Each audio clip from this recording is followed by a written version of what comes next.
ಓಂ ಹ್ರೀಂ ಭೈರವಿ ಕ್ಲೌಂ ಹ್ರೀಂ ಸ್ವಾಹ. ನಮಸ್ಕಾರ. ರಾಶಿ ಭವಿಷ್ಯ ಹೇಳೋದಕ್ಕಿಂತ ಮುಂಚೆ ಕೆಲವು ವಿಷಯಗಳನ್ನು ನಾವು ಅರ್ಥ ಮಾಡ್ಕೋಬೇಕು. ಮೊದಲನೇದಾಗಿ ನೀವೊಬ್ಬರು ಜ್ಯೋತಿಷರ ಹತ್ರ ಹೋಗ್ತೀರಾ, ನಿಮ್ಮ ಜಾತಕವನ್ನು ತೋರಿಸ್ತೀರಾ. ಅವ್ರು ಹೇಳ್ತಾರೆ ಕಾಳಸರ್ಪ ದೋಷ ಇದೆ ನಿಮಗೆ ಅಂತೇಳಿ. ಯಾವ ಗ್ರಂಥದಲ್ಲೂ ಕೂಡ ಕಾಳಸರ್ಪದ ದೋಷದ ಬಗ್ಗೆ ಉಲ್ಲೇಖ ಇಲ್ಲ. ಮತ್ತು ಯಾಕೆ? ಕಾಳಸರ್ಪ ದೋಷ ಇದ್ದಂಥವ್ರು ಬಹಳ ಇಂಪ್ರೂವ್ಮೆಂಟ್ ಆಗಿದ್ದಾರೆ. ಸಚಿನ್ ತೆಂಡೂಲ್ಕರ್ ಕೂಡ ಇದೆ ಕಾಳಸರ್ಪ ದೋಷ. ಇದ್ರ ಬಗ್ಗೆ ಯಾವ ಪುಸ್ತಕದಲ್ಲೂ ಇಲ್ಲ. ಮತ್ತು ಹೇಗೆ ಜ್ಯೋತಿಷರು ಹೇಳ್ತಾ ಇದ್ದಾರೆ? ಹಾಗೆಯೇ ನೀವು ಕೆಲವು ದೋಷಗಳ ಬಗ್ಗೆ ಯಾವುದೇ ಗ್ರಂಥಗಳ ಉಲ್ಲೇಖ ಇಲ್ಲ ಅಂತ ಕೂಡ ಸುಮ್ಮನೆ ಭಯಪಡಿಸ್ತಾರೆ. ನೀವು KN ರಾವ್ ಅವರ ಒಂದು ರಿಸರ್ಚ್ ಪುಸ್ತಕ ಕಾಳಸರ್ಪ ದೋಷದ ಬಗ್ಗೆ ಹೋದರೆ ಅದರಲ್ಲಿ ಎಲ್ಲ ರಿಸರ್ಚ್ ಇದೆ. ಅದರ ಸಕ್ಸಸ್ಫುಲ್ ಆದಂಥವ್ರದ್ದು ಎಲ್ಲ ಥರದ ಒಂದು ರಿಸರ್ಚ್ ಅಂದರೆ ಇದು ಪ್ರಕಾರವಾಗಿ ಬರ್ಚರ್ಡ್ ಪ್ರಕಾರವಾಗಿ ಕೊಟ್ಟಿದ್ದಾರೆ. ಸಕ್ಸಸ್ ಆದವರು ಕಾಳಸರ್ಪ ದೋಷ ಇದ್ದಂಥವ್ರು. ಸೊ ಇದು ಸುಮ್ಮನೆ ಭಯಪಡಿಸುವಂಥದ್ದು. ಹೀಗೆ ಜಾತಕವನ್ನು ನೋಡೋ ವಿಧಾನ ಅದಲ್ಲ. ಜಾತಕವನ್ನು ಫಸ್ಟ್ ನಿಮ್ಮ ಲಗ್ನ ಯಾವುದು ಅಂತ ಕಂಡುಹಿಡಿಬೇಕು. ಬರ್ತ್ ಟೈಮ್ ಮಿಸ್ಟೇಕ್ ಆಗಿರುತ್ತೆ, ಅದನ್ನು ತಿದ್ದಬೇಕು. ನಿಮ್ಮ ಲಗ್ನವನ್ನು ಕಂಡುಹಿಡಿಯೋದಕ್ಕೆ ನಿಮ್ಮ ಜೀವನದಲ್ಲಿ ನಡೆದಿರೋ ಹಳೆಯ ಘಟನೆಗಳನ್ನು ಕೆಲವು ನೋಡಿ ಅನಂತರ ನಿಮ್ಮ ಲಗ್ನವನ್ನು ತಿದ್ದಿ ಲಗ್ನದಿಂದ ಪಾದ ಲಗ್ನದಿಂದ ಉಪಪಾದ ಲಗ್ನದಿಂದ ಚಂದ್ರ ಲಗ್ನದಿಂದ ಸೂರ್ಯ ಲಗ್ನದಿಂದ ಎಲ್ಲ ನೋಡಬೇಕು. ವಿಂಶೋತ್ತರಿ ದಶೆಯನ್ನು ಚರದಶೆಯನ್ನು ಬೇರೆ ಬೇರೆ ದಶೆಗಳು ಕಂಡೀಷನಲ್ ದಶೆ ಅಂತ ಬರುತ್ತೆ. ಎಲ್ರಿಗೂ ವಿಂಶೋತ್ತರಿ ದಶೆ ಅಪ್ಲಿಕೇಬಲ್ ಆಗಲ್ಲ.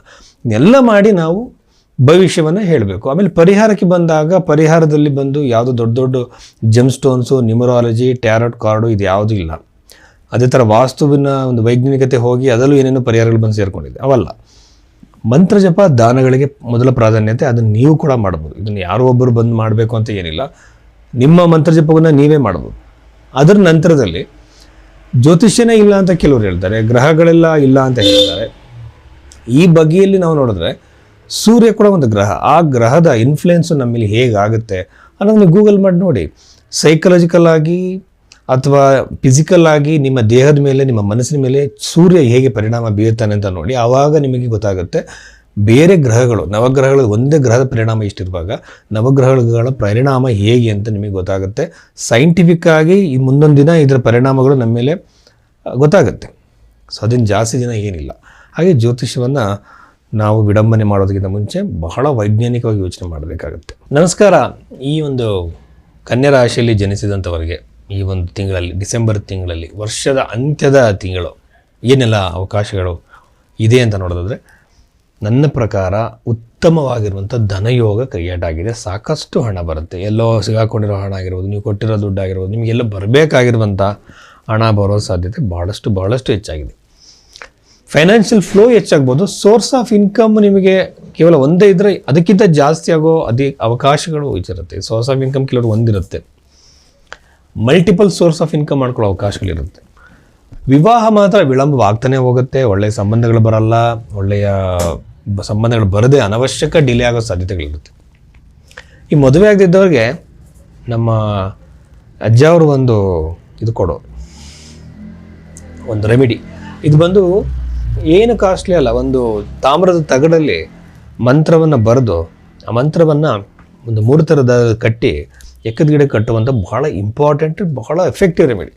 ಅದಾದಮೇಲೆ ಸ್ವಯಂವರ ಪಾರ್ವತಿ ಯಂತ್ರಕ್ಕೆ ಮಂತ್ರ ಅವರಿಗೆ ಪಠನೆ ಮಾಡೋಕೆ ಹೇಳೋರು. ಆದಮೇಲೆ ಬಡ ಹೆಣ್ಣುಮಕ್ಳು ಯಾರಾದರೂ ಮದುವೆ ಆಗ್ತಿದ್ರೆ ಅವ್ರಿಗೆ ಹೆಲ್ಪ್ ಮಾಡೋಕೆ ಹೇಳೋರು. ಇದರಿಂದ ಏನಾಗೋದು, ಇಮ್ಮಿಡಿಯೇಟ್ ಅವ್ರಿಗೆ ಮದುವೆ ಆಗೋದು. ಇದು ಹೇಗೆ ಸೈಂಟಿಫಿಕಾಗಿ ನಡೆಯುತ್ತೆ ಅಂತ ಈಗಲೂ ಆಶ್ಚರ್ಯ ಆಗುತ್ತೆ. ಸೈಂಟಿಫಿಕ್ ರೀಸನ್ನೇ ಕೊಡೋಕ್ಕಾಗಲ್ಲ. ಒಂದಿನ ವಿಜ್ಞಾನ ಅದನ್ನು ಪ್ರೂವ್ ಮಾಡ್ಬೋದೇನೋ, ಹಿಂಗೆಲ್ಲ ಇರ್ತಿತ್ತು. ಇದನ್ನು ಫಾಲೋ ಮಾಡ್ಬೋದು ನಾನು ಹೇಳೋ ಪ್ರಕಾರ. ಆಮೇಲೆ ಇದು ಭೈರವಿ ಅಷ್ಟೊಂದೇ ನಿಮ್ಗೆ ಅವೈಲೇಬಲ್ ಇದೆ. ಇನ್ನು ಪ್ರಾಪರ್ಟಿ ಖರೀದಿಗೆ ಬಹಳ ಒಳ್ಳೆಯ ಸಮಯ, ಇನ್ವೆಸ್ಟ್ಮೆಂಟ್ ಮಾಡೋಕ್ಕೆ ಒಳ್ಳೆಯ ಸಮಯ.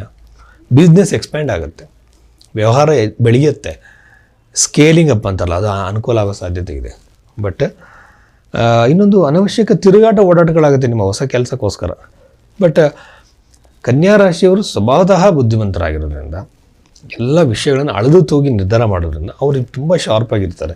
ಹಾಗಾಗಿ ವ್ಯವಹಾರದಲ್ಲಿ ಲಾಸ್ ಅನ್ನೋಕ್ಕಿಂತ ಅಂದ್ಕೊಂಡಂಥ ಪ್ರೋಗ್ರೆಸ್ ಸಿಗದಲ್ಲೇ ಇರ್ಬೋದು ಈ ತಿಂಗಳಿನಲ್ಲಿ. ಬಟ್ ಈ ತಿಂಗಳಲ್ಲಿ ಒಂದು ಹೊಸ ಆಲೋಚನೆ, ಐಡಿಯಾ ಬಂದು ಆ ಐಡಿಯಾದಿಂದ ನಿಮ್ಮ ಬಿಸ್ನೆಸ್ಸು ದೊಡ್ಡ ಮಟ್ಟಕ್ಕೆ ಹೋಗುವಂಥ ಅವಕಾಶ ಎಲ್ಲದರಲ್ಲೂ ಕಾಣ್ತಾ ಇದೆ. 3ನೇ ಮನೆಯಲ್ಲಿರುವಂಥ ಗ್ರಹಗಳನ್ನ ನೋಡ್ತಾ ಇದ್ದರೆ ಖಂಡಿತ ಅಣ್ಣ ತಮ್ಮಂದರಲ್ಲಿ ವೈಮನಸ್ಯ, ಕಿರಿಕಿರಿ ಉಂಟಾಗೋ ಸಾಧ್ಯತೆ ಖಂಡಿತ ಆಗುತ್ತೆ.